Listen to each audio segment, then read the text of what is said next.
Good morning sir. അതെ sir, ഇന്നലെ join ചെയ്തു. കുഴപ്പമില്ല സാർ. നമ്മുടെ സന്തോഷ് ചെയ്ത പണിയില്ല, അത്രയും വരത്തില്ല. ആള് പുതിയതല്ലേ സാർ? അയ്യോ, ഒരു പാവം കൊച്ചാ സാർ. ലേഡി ആയോണ്ടല്ലേ സാർ? ഇല്ല സാർ, ഞാൻ പറഞ്ഞു കൊടുക്കുന്നുണ്ട്. ഞാൻ സാറിനൊന്ന് വിളിക്കാൻ പറയാം സാർ, ഇപ്പൊ തന്നെ പറയാം. ഞാൻ എത്തും, ഞാൻ കൃത്യസമയത്ത് എത്തും. ഓക്കെ സാർ, ഓക്കെ ശരി. വിളിക്കണം.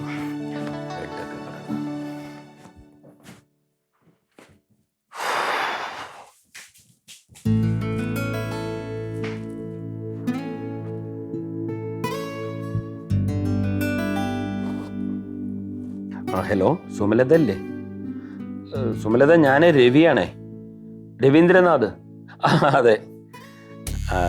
പിന്നെ നമ്മുടെ രാംകുമാർ സാറിനെ ഒന്ന് വിളിക്കണം കേട്ടോ. സാറിപ്പം വിളിച്ചിരുന്നു. അയ്യോ, അങ്ങനെയൊന്നുമില്ല, ഞാനൊക്കെ ഇല്ലേ കൂടെ, അല്ല ഞങ്ങളൊക്കെ ഇല്ലേ.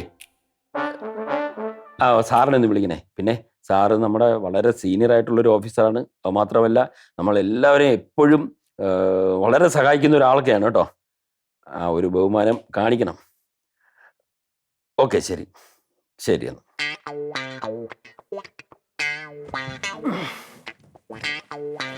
ഏതാണ് ഈ പുതിയ അവതാരം?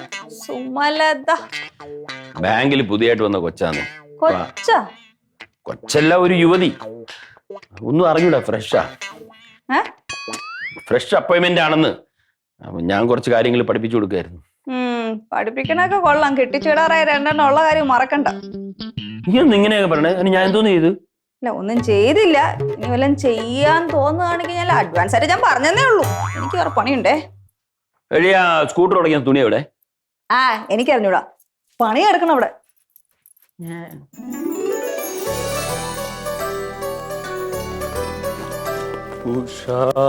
ഉഷാകിരണങ്ങൾ പുൽകി പുൽകി തുഷാരബിന്ദുവിൻ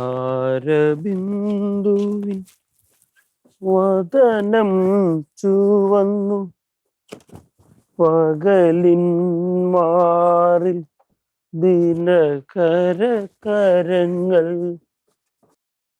പവിഴമാലികളൊളിഞ്ഞു ഉഷാകിരണങ്ങൾ പുൽകി.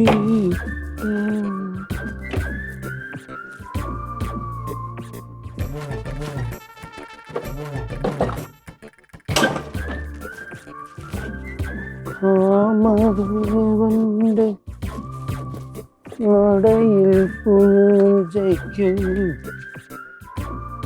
കാഴ്ച ശിവേലിക്കു വാരിതരഥങ്ങൾ വന്നു നിരന്നു.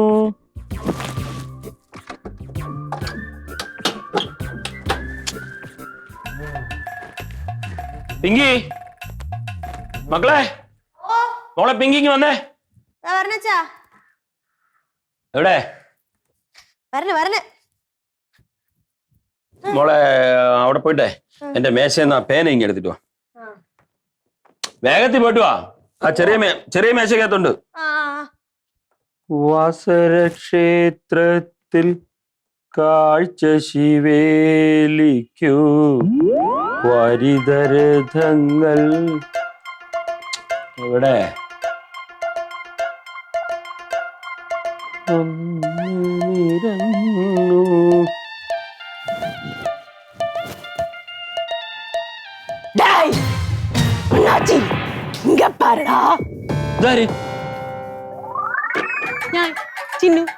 ഇതൊന്നും മാറ്റാറായില്ലേ?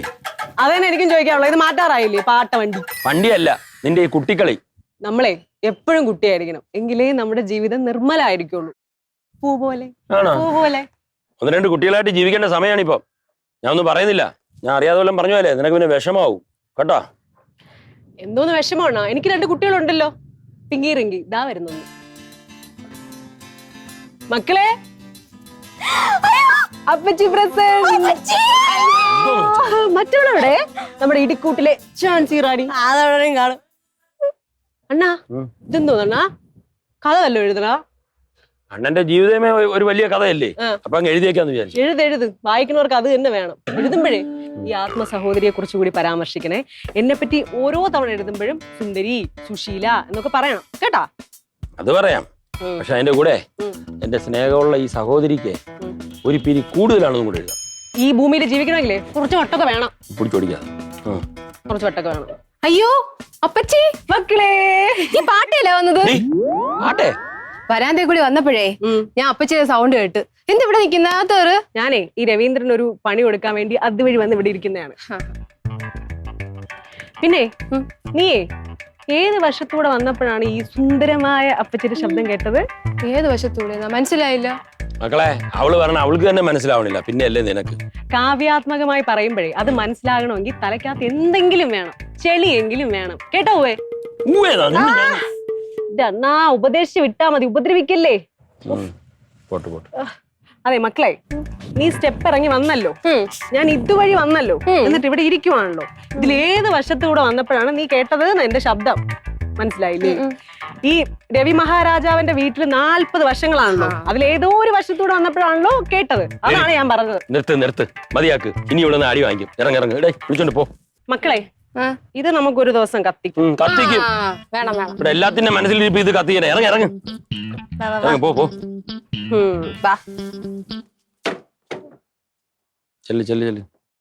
നീ വല്ലതും കഴിച്ചായിരുന്നു?